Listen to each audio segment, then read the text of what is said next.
Hello, and welcome to Talk Nerdy to Me. Today we're diving into a critical topic, cloud security. It's a subject that affects every organization using the cloud, whether you're a startup, a tech giant, or somewhere in between. In this episode, we'll talk about why breaches happen, how simple misconfigurations can lead to big problems, and what you can do to secure your environment. If you're ready to learn how to stop breaches before they start, you're in the right place. Let's start with something surprising. The vast majority of cloud security breaches are caused by simple misconfigurations. Yes, really. Despite all the advanced tech out there, it often comes down to things like leaving storage accounts wide open to the internet or not enabling multi-factor authentication, MFA. It's kind of like forgetting to lock your front door. Most of the time, these breaches aren't sophisticated targeted attacks. They're crimes of opportunity. Someone out there is scanning for vulnerabilities, and if they find your door unlocked, they walk right in. If you want to see how often this happens, there's a great site called breaches.cloud. It catalogs cloud security incidents and even provides a breakdown of what went wrong. Spoiler alert, misconfigurations top the list. So why do these misconfigurations occur? Now let's talk specifics. What types of misconfigurations are we dealing with? Here are a few of the big ones. Open network access. Picture this. A storage account or a virtual machine is accidentally left open to the internet. It's like leaving your garage door up with all your tools on display.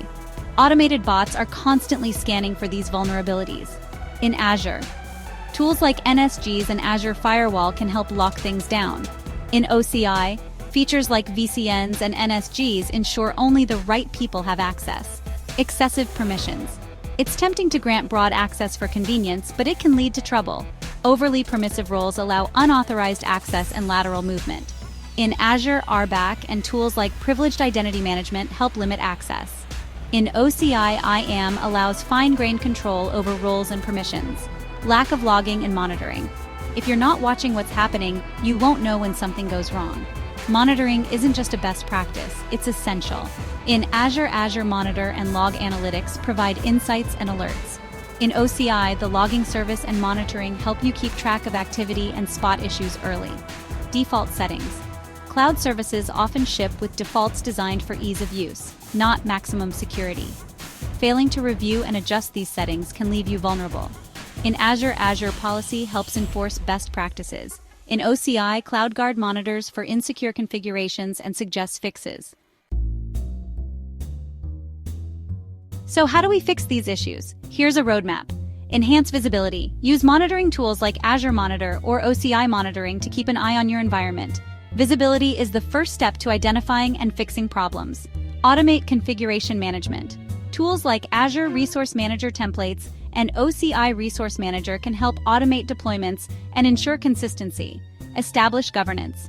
Define clear policies and use tools like Azure Policy or OCI Cloud Guard to enforce them. These tools act as guardrails, keeping your cloud environment secure. Educate your team. Training is key. Microsoft offers a wealth of Azure training resources, and OCI's training portal is a great place to start. Cloud misconfigurations might seem small, but their consequences can be huge. The good news? With the right tools, policies, and practices, they're entirely preventable. By focusing on visibility, automation, and training, you can keep your cloud environment secure and your organization safe. Thank you for joining us on this episode of Talk Nerdy to Me. If you found this helpful, share it with a friend or colleague. Stay curious, stay clever, and as always, keep talking nerdy with us. See you next time.